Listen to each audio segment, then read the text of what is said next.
Hey, how's it going? So today we'll be unboxing, building, and painting the Red Sonja kit by X Plus. Let's jump in. Alright, so as usual we have a ton of parts, so we'll be doing this in two sections. First off, we have the parts for the base. Here's just the main ground, the rock formation, and of course we have a whole bunch of skulls. These are all going to be parts of the base. We have parts for the face of the spider there, looks like the bottom of the mouth. More skulls, and then more parts for the rocks, it looks like. So there will be a lot of detail and a lot going on with this base. So next we have the other parts for the spider. So we have the back and the sides, all the legs, really nice details in there. I really like that. Really well done. And of course we have the face of the spider right there.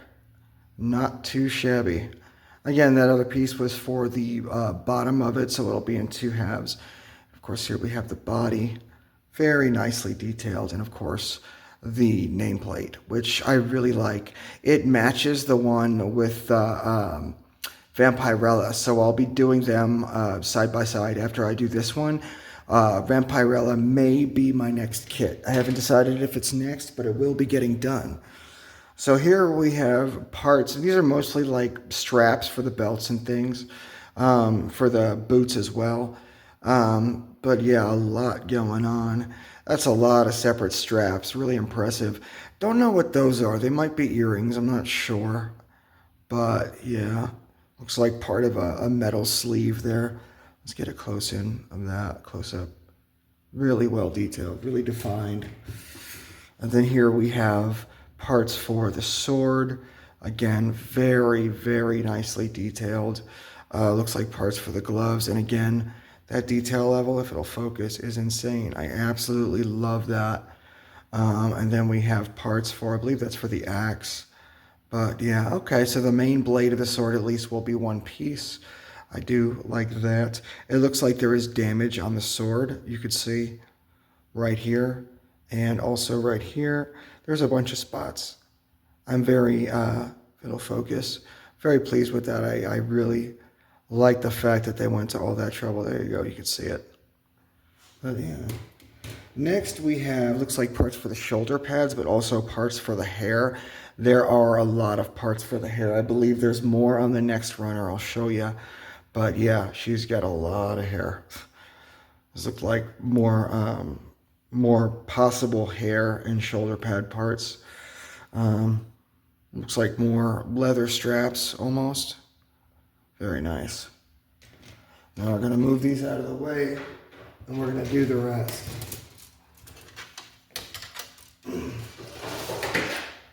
All right.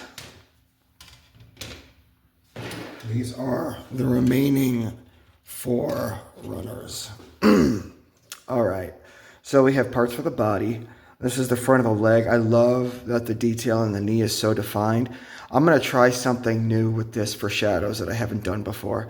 Again, parts for the arms, thighs, the buttocks, you know, all the bits and pieces. And then, of course, parts for the gloves. Next, we have more hair parts. Again, a lot going on.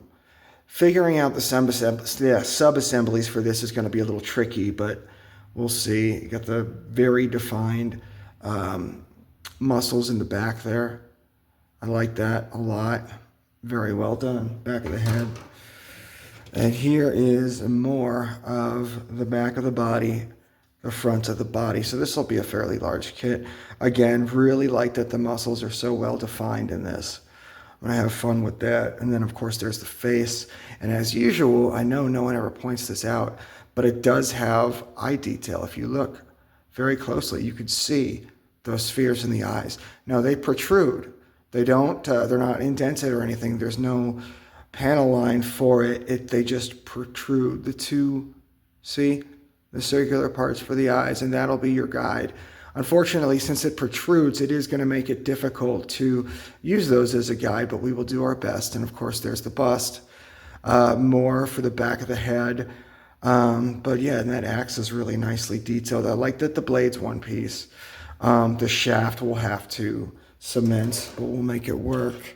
And last but not least, a very, very nicely detailed bit of cloth for one shoulder. Very, very nice. That level of detail is absolutely beautiful.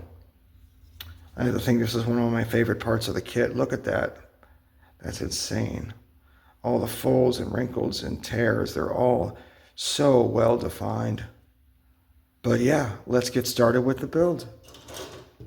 Hey guys, so while figuring out my sub-assemblies, I came across a couple of things I need to point out. So on the instructions, these straps, they're called ribbons, right? And because of how delicate they are, first off, you're going to have nubs from when you cut them off the runners.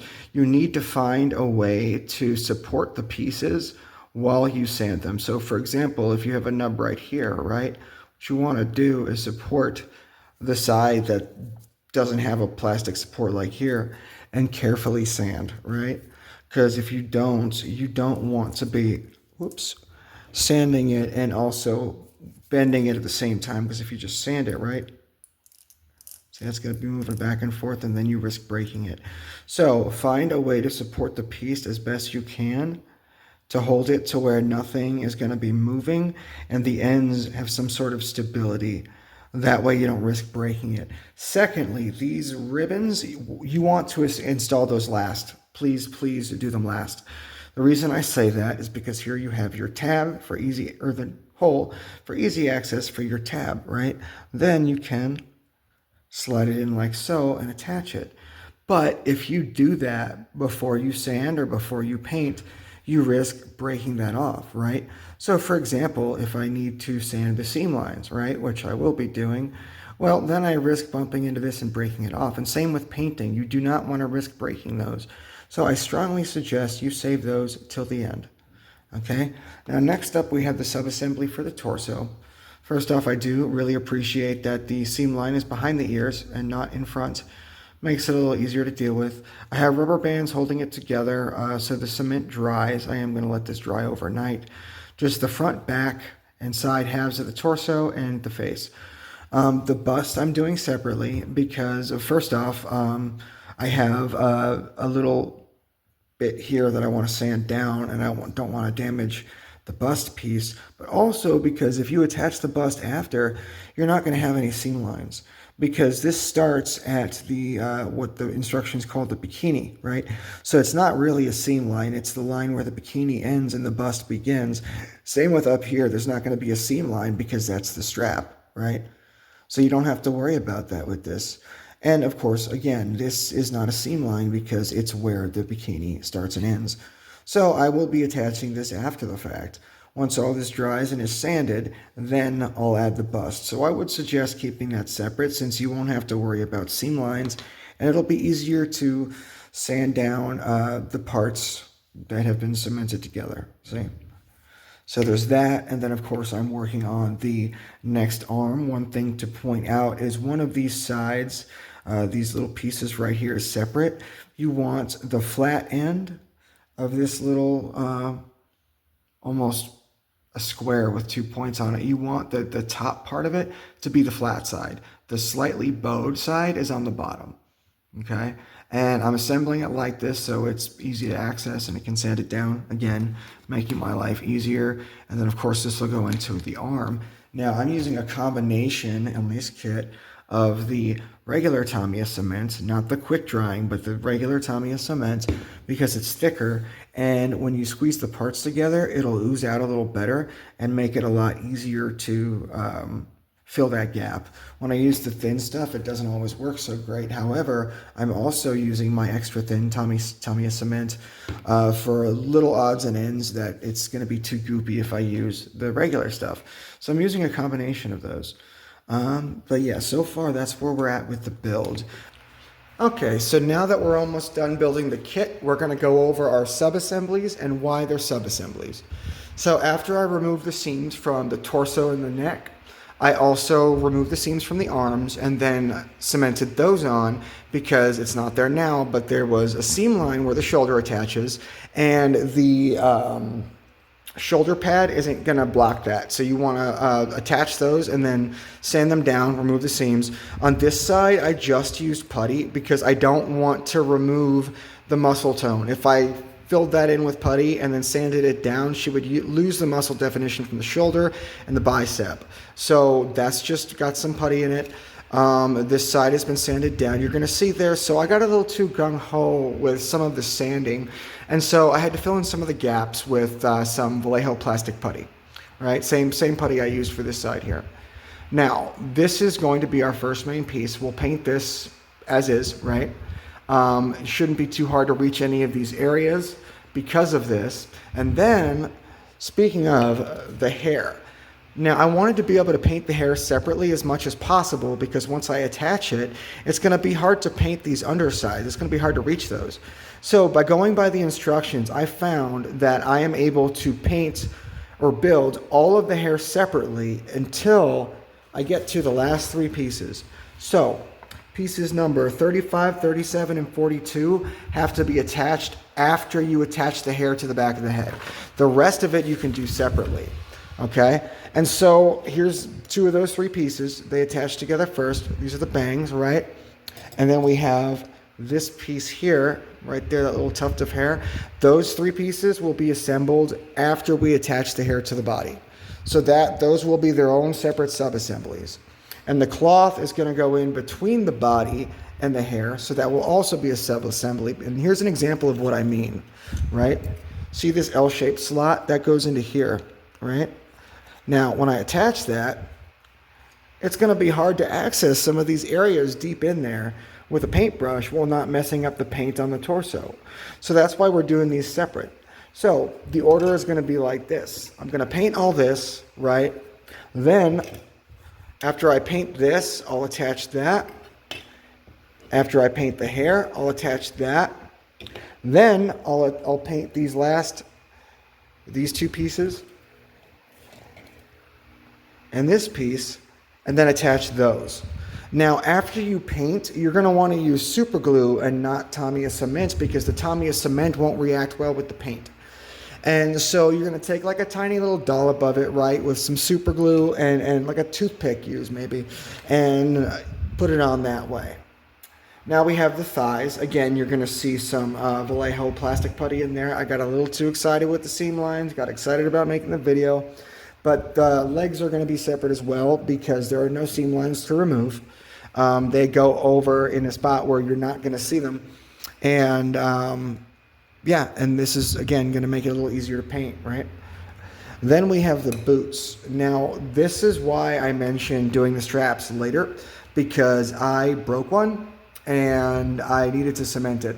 Again, since you're going to have to paint the boots separately from the straps, if you choose to do that, which would be preferred, you're going to have to use super glue because it'll already be painted, which means you want to test fit all of the straps, and after you test fit one, you'll know where to glue it. Again, just use like a little toothpick with the super glue on it, but the boots will be painted separately, just again for ease of painting. Okay, next I'm going to keep the bust separate just because why not? Easier to paint. And now one thing you'll notice is I did not attach the belt strap. That's because the bikini goes on first, then the belt strap. And since I'm painting those separate, that is the only part of the torso I'm leaving off besides the bust. Okay? Now as for the bikini and the other bits and pieces, again, those will all be done separately, like the shoulder pads, right?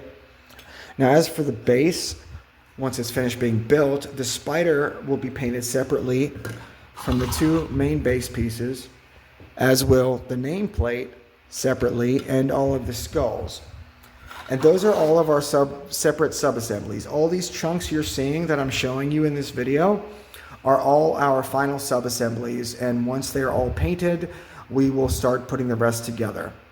And now that we've gotten all that out of the way, I'm going to finish building this real quick, and then we are going to start painting. Now before we continue, I did want to mention that all the colors I'm using will be neatly organized in the description.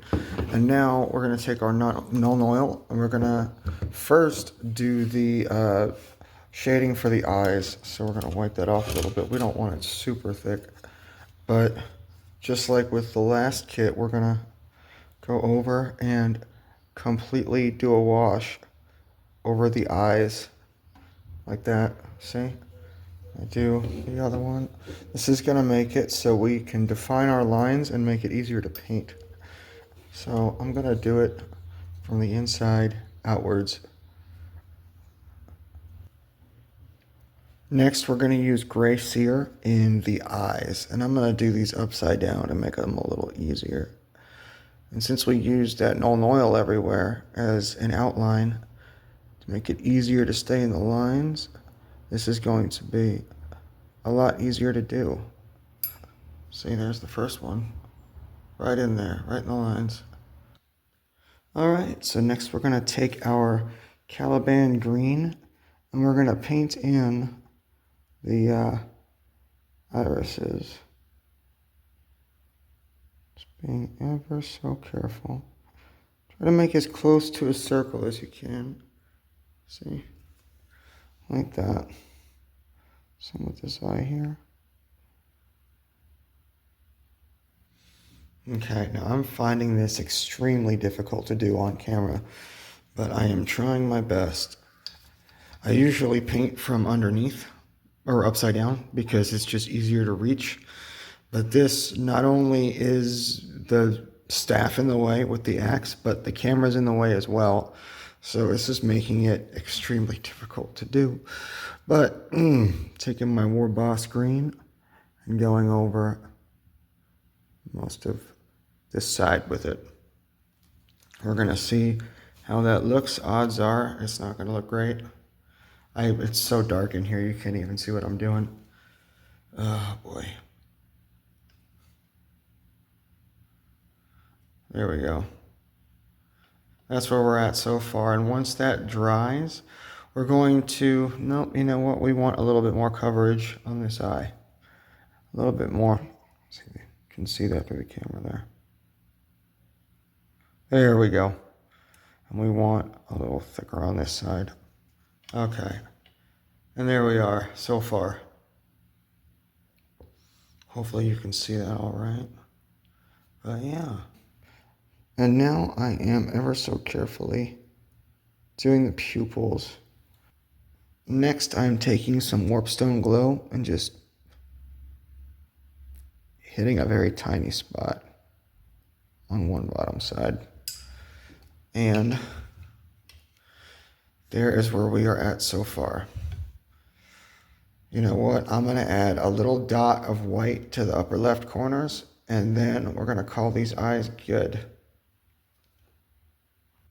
And after adding that dot of white, there we are. Those are the eyes.